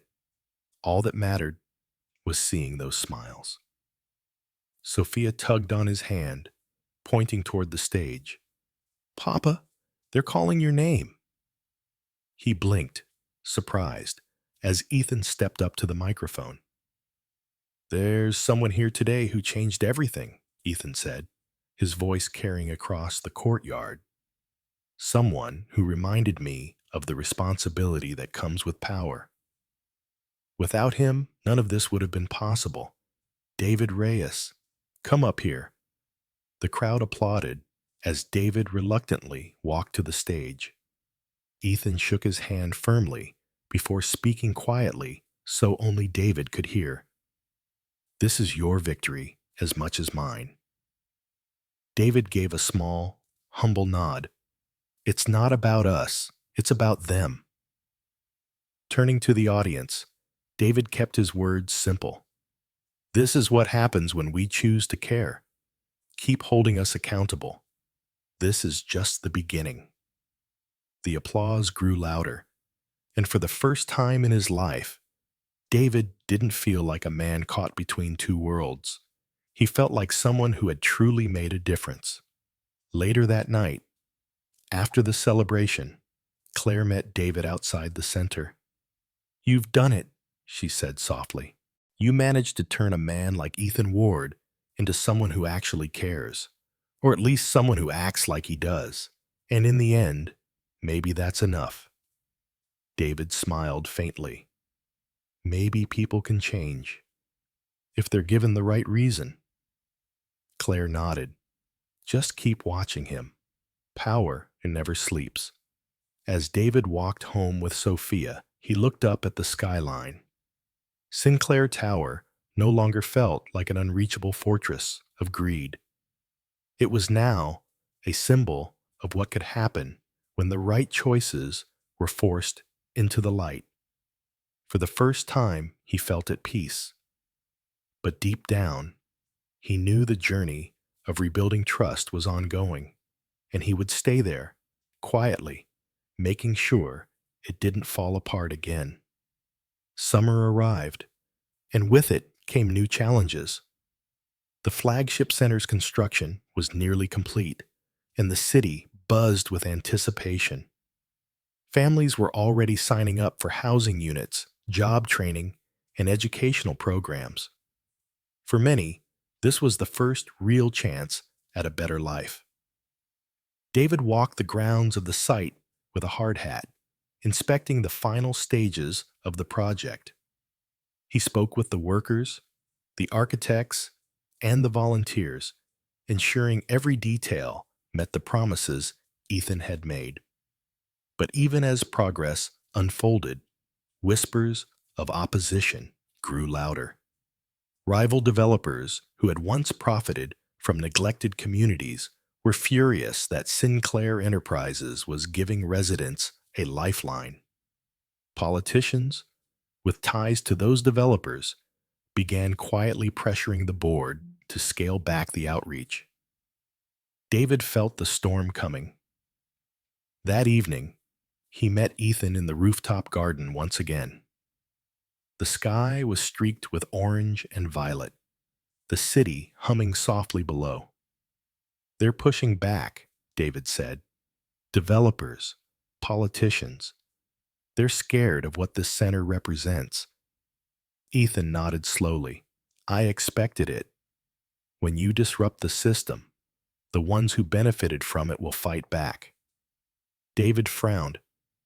So what's the plan? If the board caves, they could still try to stop this. Ethan's gaze was unwavering. They won't. The trust you forced me to create ties their hands, and the public is on our side now. Any move against this project would be political suicide. David studied him carefully. So you're ready for whatever comes? Yes, Ethan said simply, because this time, I'm not just protecting my company. I'm protecting the people who believed in it. A week later, the flagship center officially opened. It was a grand event, but not in the usual corporate sense. Instead of investors and executives filling the space, it was families, teachers, and children who celebrated. Mia ran through the freshly built library, her eyes wide with wonder. Papa, it's so big. They even have computers. David knelt down to her level, smiling softly. This is for you, and for everyone like you. On the stage, Ethan spoke briefly to the crowd. His tone was different now, less polished, more human. This center isn't about me, he said. It's about every family who deserves a chance, and it's about the people who refuse to let this city forget them. He glanced at David in the crowd. Their eyes met for a moment, a silent acknowledgement of the journey they had taken to reach this point. But just as things felt stable, a new complication arose. Claire arrived at Brookdale with a folder in hand and an uneasy look on her face. "There's a new proposal circulating in the city council," she said. "They want to rezone several neighborhoods near the other community centers. If it passes, it could push out families and drive up property costs. All the progress we've made could unravel." David felt the weight of her words. "And who's behind it?" Claire's voice was sharp. "The same developers who wanted the centers gone from the beginning. They couldn't beat you directly, so now they're changing the rules." David ran a hand over his face. "We'll have to fight it, but we can't do it alone." That night, David met Ethan in his office. "They're trying to rezone the neighborhoods," David said. "If they succeed, it'll undo everything. We need to act before the vote." Ethan was quiet for a moment, then leaned forward. "Then we'll take it public again. We'll rally the families, the media, everyone who's benefited from the centers. If the council sees the backlash, they'll think twice." David hesitated. "Are you sure you want another public battle? It could get messy." Ethan's eyes were steady. "It doesn't matter. This time, we're not backing down." In the days that followed, David and Ethan worked together to mobilize the community. Families shared their stories on social media. Volunteers organized peaceful rallies, and reporters covered the real impact the centers had made. The night before the council vote, hundreds gathered outside City Hall. Children held signs reading, "Don't take our homes," and "We deserve a future." David stood with Ethan at the front of the crowd. For a brief moment, the man who had once been just a janitor and the man who had once been seen as a cold CEO were united for the same cause. The next morning, the council voted. By a narrow margin, the rezoning plan was rejected. The neighborhoods and the centers were safe. As the news spread, cheers erupted outside City Hall. Families hugged, tears streamed down faces, and for the first time in decades, people felt their voices had truly been heard. David looked at Ethan. "We did it." Ethan shook his head. "No, they did it. We just gave them the chance." But David knew the fight for justice and stability was never truly over. There would always be another challenge, another threat.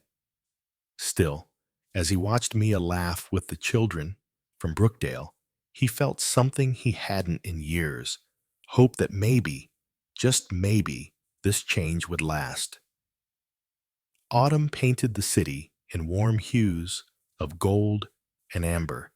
The leaves drifted softly along the streets leading to the flagship center, now fully operational. It was no longer just a building. It had become the beating heart of the community. Families moved into the affordable housing units. The clinics treated patients who once had no access to care, and children studied in the bright new classrooms with a future that finally seemed within reach. David walked through the center slowly, taking it all in. Everywhere he looked, there were signs of progress, smiles, laughter, and hope. For a moment, he allowed himself to believe that the battle he had fought so hard for was finally won, but he knew the truth. Change wasn't permanent. It had to be protected, nurtured, and defended constantly.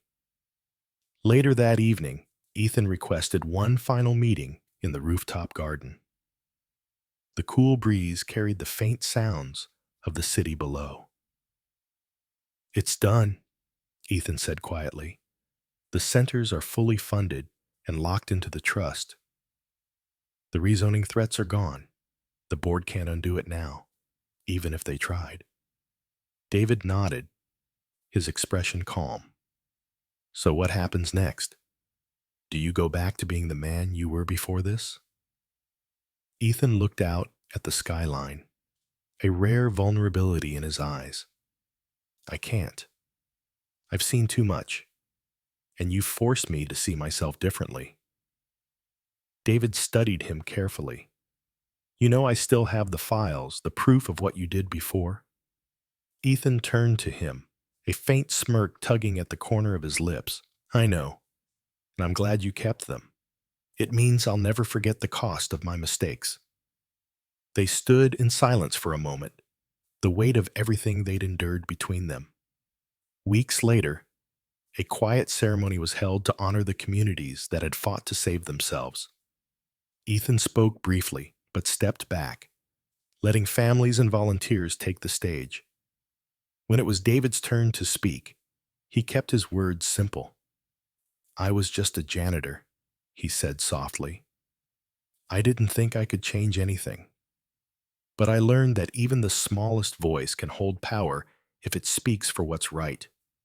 These centers aren't just buildings amongs. They're proof that people matter and that it's never too late to do the right thing.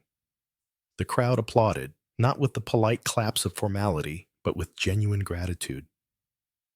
After the ceremony, Claire approached David with a rare smile. You held him accountable, she said, and somehow you managed to change him along the way. David shook his head slightly. He changed himself. I just reminded him what was worth saving. She gave him a small nod. Well, you've done more than most would ever dare. As the sun set that evening, David returned home. Sophia was waiting for him at the table, drawing pictures of the new flagship center. She looked up, her smile radiant. Papa, is everything safe now? She asked innocently. David knelt beside her, hugging her tightly. Yes, mija. It's safe. For now and for a long time. She giggled. Then you can rest, right? David smiled softly. Maybe just for a little while. That night, he stood by the window looking out at the city. Sinclair Tower glowed faintly in the distance. It no longer felt like a symbol of fear or corruption. It was now a reminder of what could happen when truth was brought into the light, even in the darkest places. He thought of Ethan, a man who had been both an adversary and an unlikely ally. They were two very different people, yet bound together by the same fragile hope that even power could be turned towards something good. David knew there would always be more battles ahead, but for the first time, he felt like they weren't impossible to win. And as the city lights flickered, he allowed himself one final thought. Even the smallest act of courage can change the course of countless lives.